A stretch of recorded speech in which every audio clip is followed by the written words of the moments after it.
Hey guys, welcome back. So today we are looking at lesson 16.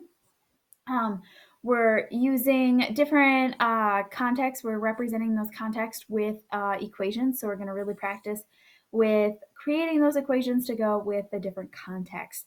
We're going to start off this first part here. Don't solve it. So we aren't actually going to be solving these, but we are going to try and determine, is the solution positive or negative? So solution being what the variable equals in each case. So here we have negative 8.7 times 1.4 equals A. So we've got a negative times a positive. One negative. So is it going to be positive or negative when we multiply these? Going to be negative. Remember, the only way it'll be positive is if they were both negative. Because when we multiply two negatives, we make a positive. All right, we have negative 8.7b equals 1.4. So if we, what should b be? What should it be? Should it be positive? Should it be negative? If we think about this, we're taking this negative 8.7, multiplying it by something, and we're getting a positive 1.4. So how do we make this negative 8.7 become positive? We have to multiply by a negative. So B is negative. For the third one, we have negative 8.7 plus C equals negative 1.4. So if we add something to negative 8.7, that's going to get it closer to zero, closer to positive, but our solution is still a negative value here, then is C going to be negative? If we're adding something, if we add a negative, it'll go further away from zero, which means it'll go further negative. But if we add a positive, it's going to go closer to zero, which negative 1.4 is definitely closer to zero. So it should be positive. And last but not least, we have negative 8.7 minus D equals negative 1.4. Now, if we're subtracting a positive number, so we're here at negative 8.7, if we subtract, we're going to go further to the left, which means we're going to go further negative. So like a negative 20 or negative 25, things like that. But if we subtract a negative, anytime we do minus a negative, so let's say this is, we'll leave it as is, minus, we'll do 5. Cross and stab. So remember, minus a negative always becomes adding that value. Cross and stab. So we just extend out the negative and bring it down through the subtraction sign, and then we get kind of a strange looking plus sign, but it becomes a plus sign. So we're adding, and that's going to get us closer to zero. So that means our answer for D, it should be negative. D needs to be negative in order for negative 8.7 when we subtract that D value to get to negative 1.4. So this is really looking at knowing and understanding your positives versus negatives. So when we subtract a negative, we're adding that value. We're adding the whole positive value. It becomes positive. That negative goes away entirely. It's this right here. If we're subtracting or if we're adding a negative, that's the same thing as subtraction. If we take a negative and we add a positive, that's going to get it closer to zero.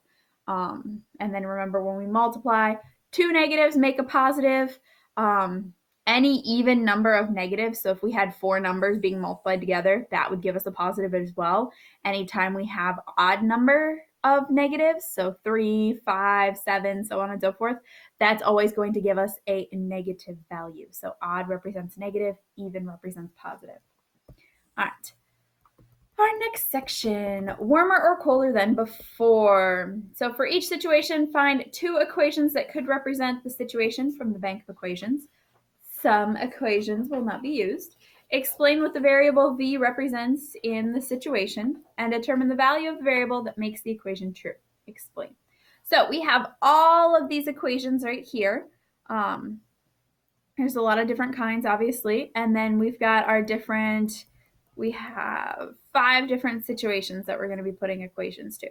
So for number 1, it says between 6 a.m. and noon, the temperature rose 12 degrees Fahrenheit to 4 degrees. So we want to find an equation where we're adding 12 degrees to get to 4 degrees. So if we look, we've got V plus 12 equals 4. So there's one. What would be a second equation? This one right here to find out what the original value was. Excellent. So those are our 2 equations. I have them wrote out. So just like last time, I pre-wrote these so it'd be a little easier and less time consuming since there's a lot to these. So we have our 2 equations.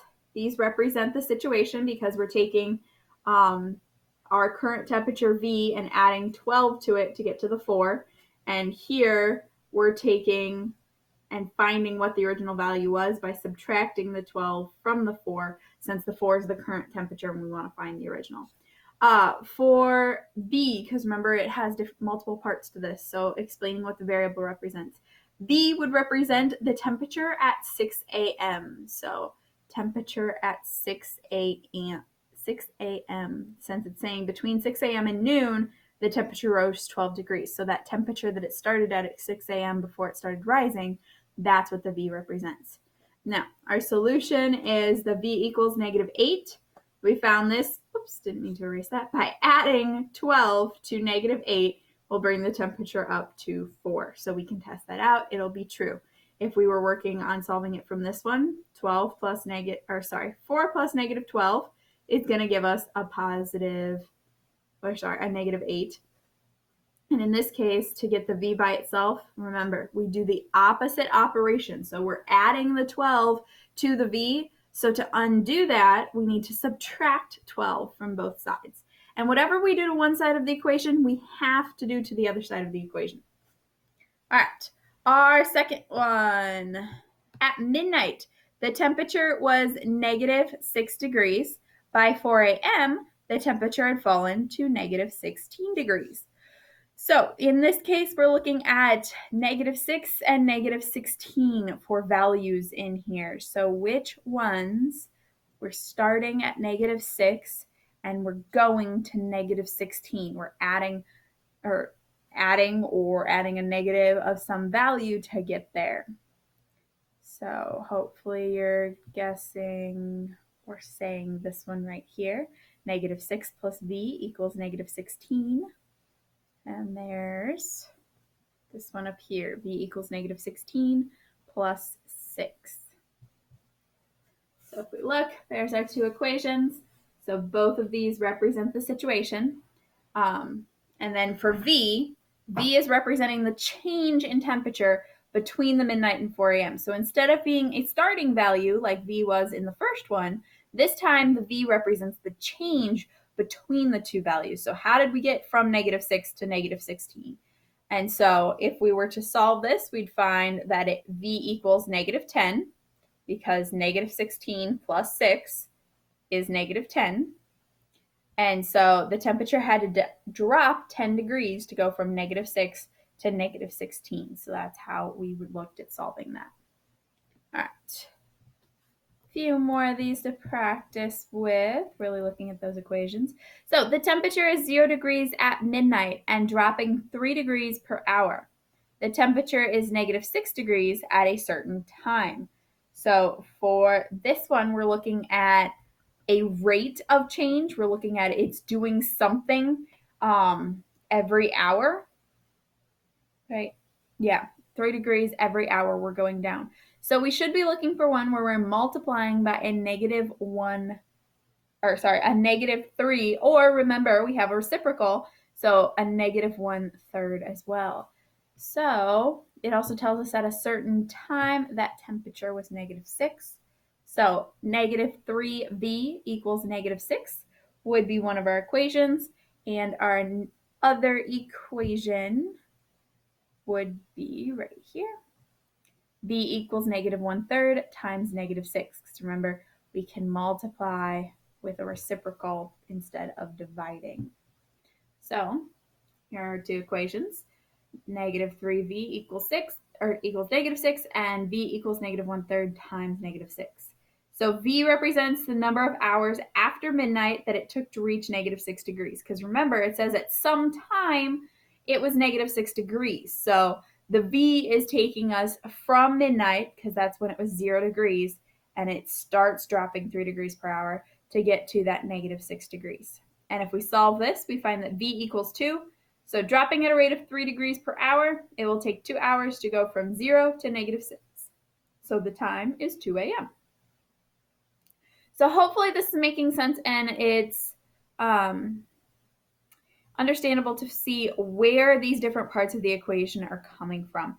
So anytime that it's telling you that something happens per hour or per something, it's a rate of change. So something for something else. So miles per hour, hours per minute, different things like that. Hours per minute is a very good one, but in this situation, we had the degrees per hour. And so that's how we knew that we needed to have that being multiplied to some variable instead of just adding 3 or subtracting 3. Because it has the rate, we know it's the same thing happening every single hour. So that's how we can see that it's going to be that multiplication there. All right, and the next one, we have the temperature is 0 degrees at midnight and dropping 3 degrees per hour. The temperature is 9 degrees at a certain time. So this one is very, very similar. We're still dropping by 3 degrees, and this time it's 9 a.m. at a certain time, so or 9 degrees at a certain time. So same equation, v equals negative 1/3 times 9 though, and then negative 3v equals 9. So for this one, it's basically the same idea as what we had just up above. The v represents the change in time from midnight, because we're just going to a different temperature, so seeing how long it takes from midnight to get to that temperature of 9 degrees. And so it would be negative 3, because if we solve this, negative 1/3 times 9 is going to be negative 3. So really looking at those and knowing what they represent. All right, the last one. The temperature at 9 p.m. is 1/3 the temperature at midnight.